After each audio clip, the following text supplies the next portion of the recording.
Hey, what's up guys? This is Anthony from Anthony's Customs, and for this review we are looking at the SH Figuarts Star Wars The Force Awakens KYLO REN. Before we get into the figure, let's look at his packaging and his accessories. The packaging is pretty standard. It's your basic SH Figuarts style packaging, big window box on the front. Kind of basic though, as the Star Wars figures have been. Nothing super impressive, nothing really worth talking about, just some posing options on the back, and then you have your not really lightsaber, it's just really a red techno-looking line going down the side. So, really not much there. And as far as accessories go, we do have a few. We have the lightsaber, his iconic, I guess, lightsaber, which I haven't seen the movie yet, so I can't really talk too much about it, but I do believe I know it's meant to be all broken, not like a clean lightsaber, because he made it out of fragments, from what I hear. So that's why it looks like that, but it looks really cool. It's a very nice translucent red, and the paintwork on the handle and the sculpt work is really fantastic. You can see there's just loads of detail on that hilt, if you want to call it a hilt. So that's very cool. So we have that. Then we have two other lightsaber parts. One for him to hold, which is not ignited, and then one for him to hold, or not to hold, but to go on his belt, which is not ignited, but with the little peg for the belt. So that's just another example of the really nice detail in the lightsaber handle. Very, very cool.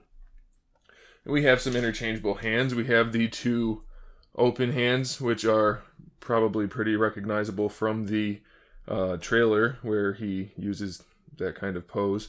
And I suppose he probably does it in the movie at some point. But they are nicely detailed. They have that little bit of the lighter black, almost a gray, for the sleeves. So we have those. We have two I guess they're force grip hands. Like I said, I haven't seen the movie, so I don't know. But we have those. So that should be good for you that want to pose him in that way. And then we have some lightsaber holding hands, because what good is a lightsaber without hands to hold them? So we have those. And that's all on top, of course, the default hands that he came with. Oh, by the way, I'm using a completely new setup for my reviews as far as backdrop and lighting. Well, it's the same lighting, but slightly arranged differently. It seems like the autofocus is working a little bit better now due to the new setup, and it's a lighter background, but still gray, so those of you that didn't like the white should be okay with this, and those of you that don't like the black should be okay with this. I still made you a black backdrop for certain figures, but for the most part, we're going to have this kind of light gray, whitish background. So hopefully it works out nicely for you guys, because I kind of like it. Alright, so let's get into the figure. He stands roughly, still using the blue ruler though, because I have to, about 6 3/4 inches tall, so he's definitely got some size to him for an SH Figuarts.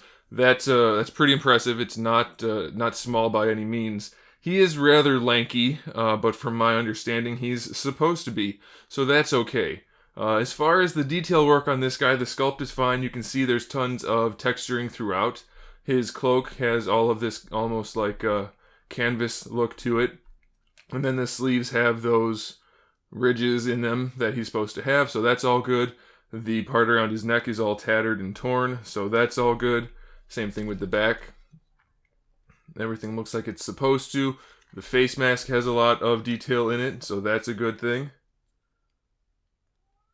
It's, other than that though, it's really, really incredibly bland. I mean, I know he's supposed to be all in black, so that's fine. I could get over that. It's just, I don't know, it doesn't appeal to me personally in any way at all. And that would be okay, because like I said, he's supposed to be in all black, but he's not great for posing. So we're going to get into the articulation now so you guys can see what I'm talking about.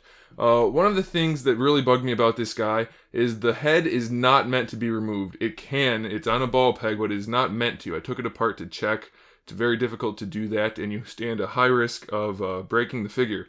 So the head can't come off, which means the hood can't come off, which means this can't come off, unless you want to risk breaking the figure.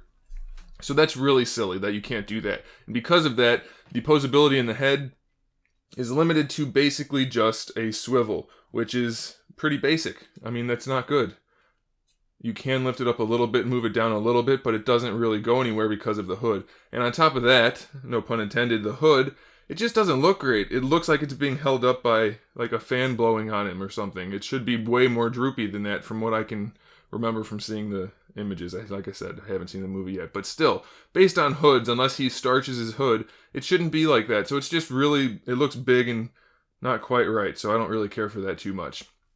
But the neck is on a ball peg and the head is on top of the neck on, I think, a ball hinge, but you can't use any of that articulation really. Shoulders have the ball peg that goes into the torso that lets the shoulder move around like this.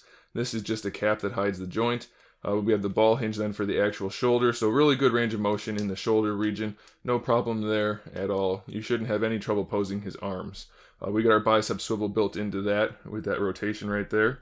And then you have your double jointed elbow, which gives him good range of motion, but he does have really spindly arms. I hope he's not that skinny in the movie because he can't be super imposing with that kind of skinniness. And then he has the ball hinge wrist, which is pretty standard for the SH Figuarts. So that's all well and good. The torso articulation is just a double ball peg that goes from the torso down to the waist, which is underneath the clothing, which I'll talk about in a minute.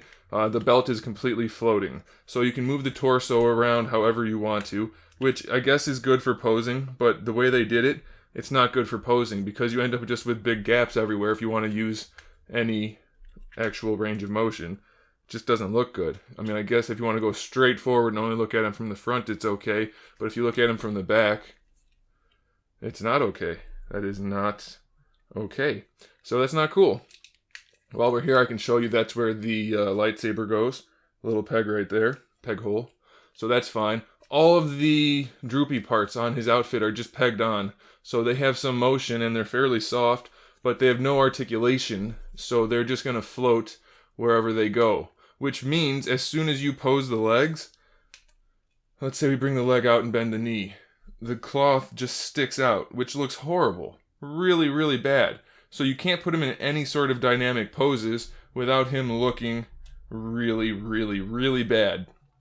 He's basically only good for standing still because of the way all of these pieces are. Now, maybe if they had a hinge in the middle or something, or I don't know, some way, maybe if they were hinged at the top so you can actually direct them, or like a ball hinge, I don't know. But the way it is, it's useless.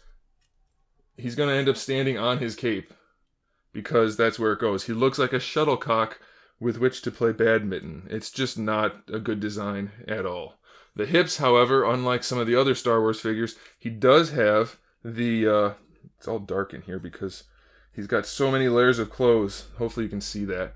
He's got the standard hinged ball peg, so you can bring the hips down to pose them well, and they have a ball, or not a ball, they have a swivel in there, so you can pose the hips just fine, technically speaking. But the way the clothing is, you're not going to be able to utilize that at all.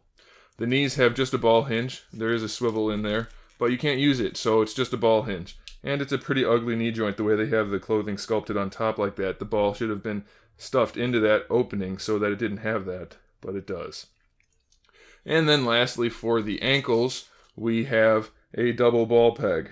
So it does play a little bit. It handles more like a single ball peg, to be honest. I thought it was going to have more play down here in the foot, but it doesn't. It just has the single ball peg. So maybe it is just a single ball peg. So kind of an ankle rocker, not so great. Forward and back, again, it's okay. It's not great. And we have a toe hinge, which is fine. So he has the articulation he's supposed to have other than that torso. It's pretty darn well articulated. But having this whole droopy thing going on, it does not work the way they executed it at all, which makes the figure almost unposable, which to me makes him a really big dud. So I do not recommend it, unless you're a die-hard Star Wars fan, or if you really like the character. I don't think it's worth picking up. It's not well executed in quite a big way in terms of that cloak. So there it is, guys. Thanks for watching. Make sure you subscribe to the channel so you can see my upcoming figure reviews, custom figures, and other good stuff. And in the meantime, keep collecting.